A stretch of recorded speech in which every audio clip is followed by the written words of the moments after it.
Hi guys, welcome back. It's been a while. Um, Today's topic is just why I became a physical therapist. In discussion with persons recently, I realized that a lot of persons are trying to find their why and really their passion and to see if physical therapy is a good fit for them. So, um, a little background on physical therapy. Physical therapy is a rehabilitative science of helping persons recover from injury, illness, or in accidents, right? So, going through high school, I really wanted to be a doctor. Well, at least that's what my father kept saying that I said when I was 3 years old. I was like, I don't know about that one. And as I got to experience what being in the hospital was like, from a third form tour of Salvador Public General Hospital, I was like, I don't see this every day. And growing up, that was the only hospital I knew, so I didn't know that there were bigger, more well-resourced hospital with more resources. So from there, I was like, no, this is not going to be it. So it came to fifth form, and as you know, you have to do the sciences to go into medicine. And during my time in fifth form, chemistry and physics was just not clicking for the science. So understanding it was difficult, applying it was difficult, but for biology, oh my God, that was my sweetheart. I loved it from start to finish. And while my grades in bio would be up here, my grades in chemistry would be here, and it would be a big difference. In high school, you had what's called cash pot numbers. I remember getting a cash pot number for a grade in chemistry, and I was like, is this really it? So with that and my challenges, I started to reconsider, look for other options in case I didn't get all ones in the three science subjects. And from there, I discovered physical therapy. So for physical therapy, I realized I only needed bio, physics, and chemistry were additional. So I started to look into it, and then my view started to change because everybody wants to be a doctor, and I was like, I don't, I wasn't feeling the competition.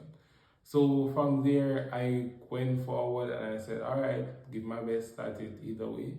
So surprising to say, when you put more effort in, you get the reward. So for chemistry and physics, I really studied hard. I remember going to the library with past papers, and I had no understanding. The things were foreign to me, but I was like, no, this is not it. I am going to push through, and I pushed through until things started to make sense. I could connect the dots and be like, okay, this is a this is a that. And then from there, I started to understand a little. Come exam time, I did my exam with the best I could. Studying with past papers, I failed all the past papers, went to the exam. I was like, Lord, please just help me. And fast forward 1 month later, you get your results. And from there, I got a 2 in chemistry and a 1 in physics. I remember signing up for sixth form, and my physics teacher was surprised, like, yeah. And then Mr. Campbell was my physics teacher. That man really showed in reaction. He was like, okay, cool, in class. But when he looked at my results and saw the 1, he was like, wait, okay, cool. And I was like, yep, that's me defying the odds. So for sixth form, it's a selection process. For some reason, the two didn't cut it for chemistry class.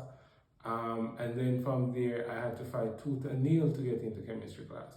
So for first year, I had to sit out, couldn't do unit 1. I did unit 1 physics, unit 1 bio, and funny enough, I don't remember what else I did, but I did something else. And I did those for the first year. And I got my 1 in bio. got a 4 in physics, and I had to do that over for upper 6. So upper 6 was when I really decided that I'm gonna push through. I'm gonna do everything, give my best, regardless of what the school wants to say or whatever. So I went to the different teachers, and I asked them to sign, just to bet on me to to take on the subject. They were skeptical, they were hesitant, seeing the 1 in bio, but the 4 in physics, they were like, not sure. But I convinced them, and so turned out I did 6 units in 1 year. So I did, no, 7 units in 1 year. So I did 2 units of physics, 2 units of chemistry, and 1 unit of bio, as well as Caribbean studies. Right. And from there, I was like, I can do this. And what helped me was that I was playing volleyball at the time, and then and that's where I fell in love with exercise, because I realized when you're pushing yourself physically, you are more open to pushing yourself mentally. And then from there, I approached the class like a volleyball game. For chemistry and physics, I do head first in, and I did all the necessary research. Some days I was so tired, I fell asleep in class, but that was from me reading overnight and getting little to no, well, little sleep, because I will sleep wherever the sleep comes. So I got little sleep, but that led me to fall asleep in class, and that led to persons being skeptical when they were supposed to sign my exam paper for me to test for CAPE. Needless to say, my grades, however, surprised even me, because with added physical effort and added mental effort, I was really excelling in both units of chemistry, which surprised even me, considering that I was struggling with it in 5th form. But for some reason, CAPE chemistry came easier to me. And that's why this video, I would hope it to be a motivation to someone that if you're struggling with something now, it may just be background work for what is to come later. And what is to come later may come very easy to you, because you already overcome that struggle and you got familiar with the challenge. And forwarding to say, I got through with the results. I got through to medicine, but I didn't make the subsidized grant, which is, back then you had the subsidized group, which would pay 500,000 plus for each year. Then you had the unsubsidized group, which would pay 2.5 million per year. Needless to say, when they said I got in the unsubsidized group, I immediately lost hope. And from there, I knew that my parents could not afford 2.5 million. I didn't even bother telling my mother. I just told her I applied for physical therapy. I told my father, and my father was like, 2.5, not possible, better you go Cuba. But then I did not like Spanish, and it, for me, some reason, the vocabulary just wasn't sticking. It was really difficult. So I never thought of leaving my small community of Moreland Hills to go to Cuba. And with that, I was like, all right, let's try physio. And back then, the said, if you come in and you do a year and your grades are excellent, you can switch over to medicine. So I was like, okay, that's a chance. So I accepted the offer for physio school, and even that was a challenge, because physio school only wanted them to be your first choice, not a backup. So my application was not seen by physio school. So I had to reapply and put it as my first choice, and then from there I was accepted. So I entered first year physio school thinking that, all right, I'm going to give it my best and I'm going to transfer over to medicine. Boom. First semester, I dove head first. Most persons would remember me as the person who slept in class, because from school finished at 6 to 12 o'clock, I would be on the med building studying, right? and I dove into anatomy. The terms to this day stick and come easy, but I had to dive into it to understand the terms and understand the muscles, and then understand it overall. So with that first semester, my GPA was 3.6, and I used that to apply again, because you have to apply for med school in January. So first semester finished December, you get your grades, you apply. The application process went through, and I was there thinking, all right, let's finish off the semester strong, and from there you'll get to transfer over. And then I finished the semester with a GPA of 3.46.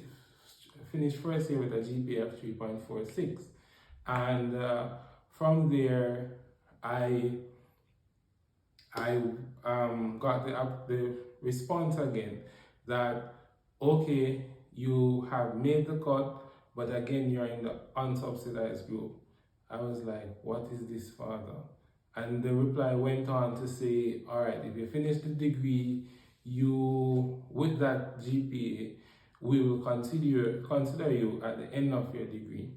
So with that, I lost motivation. Entering second year, I was like, does it make sense?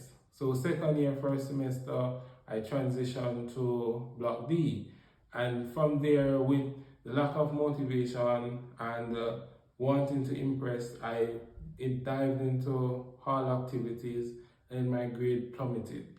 And that's when I really got a wake-up call. And interesting to say, I discovered E.T., the motivational speaker, and he was like, don't wallow in your self-pity and so forth.